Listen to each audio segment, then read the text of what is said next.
Hey everyone, what's going on? Welcome back to the channel, and it's All Hallows Eve. It's the day before Halloween, and we are continuing the horror movie scratch offs. And today we're talking about one that I am pretty excited to talk about. It's one that has definitely grown on me the more times that I've watched it. It's a little bit of a long film, and some people have said that this one is a little bit of a slow burn. It definitely takes a while to get to where it's going, but it is one that I again have grown to appreciate the more times that I've viewed it. And that, of course, it is a film from 1980. It is Stanley Kubrick's The Shining. We're going to take a little ride to the Overlook Hotel, join Jack Nicholson, Shelley Duvall as the Torrances, and yeah, let's talk about The Shining. It's one I've talked about before on the channel. So just like a little bit of an overview again, my feelings on this film. Of course, I got the old 4K here. Would really be pretty cool if a company like maybe like a Second Sight could get hold, or an Arrow. I'd really like to see some kind of like big box set, deluxe set for this film. But The Shining is all about. I mean, it's an eerie, creepy film about this haunted hotel, this evil haunted hotel in Colorado, the Overlook Hotel. But it's about atmosphere. This film it's about isolation, atmosphere, the the elements of outside. It being like a snowstorm that's coming in, this big blizzard. That's really, and it's dealing with the dealing with sobriety issues, with especially with Jack Nicholson's character of Jack Torrance. This hotel knows how to prey on its victims, and Torrance is no exception. We pick up with Jack Torrance. He's a writer, and but he needs a job. He's just dealing about 5 or 6 months of sobriety, and he has his family. He has Shelley Duvall. Wendy is his wife. They have their son Danny, who has some telekinesis powers, psychic abilities, and he can kind of like he's not really tapping into it just yet. But as the film goes on, we're going to see more and more of that. But once we get to the point of Jack Nicholson, Jack Torrance, having to get a job, him and his family take this job, or he takes his. Hey guys, what's going on? Welcome back to the channel, and I'm very happy to be able to talk about a film that I've talked about before on the channel, but it's one that it's a revisit once again, and just going to share some feelings on it.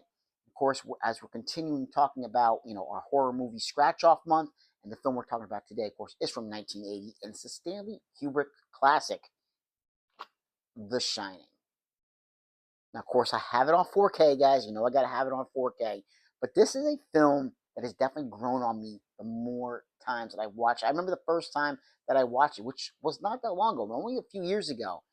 And I felt that it kind of dragged. I felt that it was a little bit slow. But the more times that I've watched it, it's definitely grown on me, and I've been able to appreciate it a little bit more and grab a little more detail out of it every single time upon every viewing. But this is one that I would definitely like to see, like an Arrow or a Second Sight, get hold of this and make some big box set with some great special features. Talking about not just his film, but the Overlook Hotel itself would be fantastic. But this is a film that not only do we have this evil haunted hotel, but it's not just that. It's atmosphere. It's the way Stanley Kubrick shoots this film, the isolation of being, basically having to spend an entire season at this hotel. For Jack Torrance, played by Jack Nicholson, him and his family being there, not being able to go anywhere. You have this big impending blizzard that's coming in, that's going to just basically definitely keep them there. They're not going to be able to get out at all. But it's the isolation. It's the way it's shot by Kubrick. It's dealing with sobriety too, because Jack Torrance is dealing with having some drinking issues that definitely we find more and more as the film goes on. And he's definitely dealing with some issues when it comes to his family, put it that way.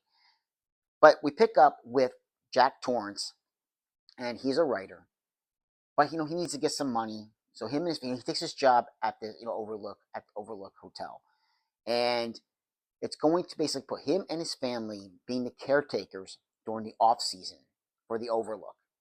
And he's going to go ahead and he takes this job as as the caretaker. So we pick up with him, his wife Wendy, played by Shelley Duvall, and their son Danny, who definitely has some like psychic abilities, mind reading abilities. They call it the Shining in the film, which is explained a little bit more as as the film goes on, as he meets one of the workers at the hotel by the name of Dick Halloran. And once they get to the hotel, I mean, you can see this again. This is a film I've talked about before on the channel, but every single time I watch it, you can see Jack Nicholson's performance is absolutely outstanding. Shelley Duvall's performance is outstanding in this film as well. But Nicholson never from the first time you meet his character to the very last time he is on screen, he never seems like somebody who's in control. Like he always seems like he's just teetering, just that little bit of just completely losing control. And the Overlook, when the spirit's there, the evil spirit's there, he is easy prey. Somebody who's dealing with, only a few months sobriety. They're dealing. He's like I said, he's easy prey. He's right for the picking.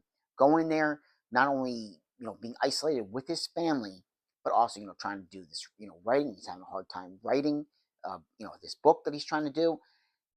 It's a beautifully shot film. All the shots with Danny with his little bike riding down the hallway, and we see the two creepy little girls that he encounters. Everything, even the young man who plays Danny Torrance in the film, is great. The startled look that he has on his face when he encounters these people who that he shouldn't like. No, they're the only people who are there. Why is he seeing other people? That's that's the whole thing. That's the whole creepy part. And there's no escape, especially when the blizzard starts coming in. There's no escape, especially with a father who is starting to absolutely lose control of himself, his mind. He's going to a bar that obviously there's a bar in the hotel. There's nobody working there, but in his mind, yeah, the bartender's there. He's talking to him, giving him a drink. Everything is just slowly going off the rails for the Torrance family. Of course, leading up, the big part with him walk up these stairs towards Shelley Duvall. I mean, he's off his rocker at this point. Shelley Duvall has a baseball bat. She's telling him to stay away, and he's like, "Hey, I'm just gonna bash your brains in." Some of the lines that Jack Nicholson delivers in this film are outstanding, absolutely, and terrifying. It's Nicholson.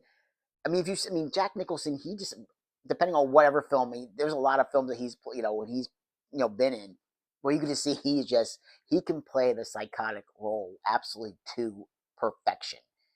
And Shelley Duvall just being somebody who's going to protect, she doesn't want to hurt her husband, but she's going to protect her son at all costs. And of course, we have the gentleman who plays Dick Halloran. Dick Halloran shows up because again, he has that kind of like, we're getting some spoilers, guys, if you haven't seen the film, but he has that psychic ability like Danny has. So they kind of have that connection. He knows that something is wrong. So he has to get a flight and try to get to the Overlook. This is probably like one of my biggest problems. My only problem that I really have with the film is the outcome that happens for Dick Halloran after making his way and getting to the Overlook. What happens to him? Like, again, spoilers, guys. If you haven't seen the film, stop it now. I'm going to go into it and tell you. Okay, you had a chance to pause it. I'm going to tell you right now the spoiler. Dick Halloran, this guy goes through, through a flight and then going through a blizzard to get to the Overlook, and you think he's going to be our hero. He is going to save the day. He gets all that, and gets to the Overlook. He meets his demise probably within like 5 minutes of getting to the hotel. Taking an axe, and getting an axe right into the chest by Jack Torrance. That's probably my biggest gripe that I have about this film. is that I wanted to see that character be the hero and save the day for the family. Yeah, but it doesn't come out. It doesn't happen that way. But still, Shelley Duvall shines like, no pun intended, guys. Shines in The Shining, and yeah, I get. This is a film. I could watch this film. This is a film that could probably be on rotation every year, like around this time for me, because I feel like I find some. Even though there's not a lot of characters, once we get to the them being at the hotel and just the family dynamic of it, I feel like there's still more to see. And there's more details to find. Again, it's a great, just like it was with Carrie. I think this is a great film that you could discuss and talk about, because there's some things that maybe don't make sense, things that that you come across that more viewings, they start to make more sense. It's a film that Stephen King, not a fan of, because it's not really his vision of what it should be. But Kubrick had I think his is pretty darn good though, guys. His interpretation of this film and the book is pretty darn well executed. I really, really think it is. And like I said, all the performances, without those performances, I think this film definitely drops down a notch. But with the performances and with just how it looks, that the overlook is just creepy, absolutely creepy looking. And I think it's fantastic. But again, it's one of those films that I don't know if you're gonna like it the first time around. Watch it again, give it another shot, knowing what's gonna happen, and let it soak in, because I think it's definitely a very well shot, well acted film that I think, like I said, deserves a big box set. Come on, guys. Second Sight, Arrow, get on it, guys. Get the rights this one and give me a big freaking box set for The Shining, because I will definitely have to pick that one up. So, guys, you know what that means. One more film to go ahead and review and talk about and scratch off for the horror movie scratch off month. So let's go ahead and we got our deck of cards here, guys. We got the old deck of cards. Not many more in the pile. Here we go. What's it going to be? Let's shuffle them up. What is it going to be? All right.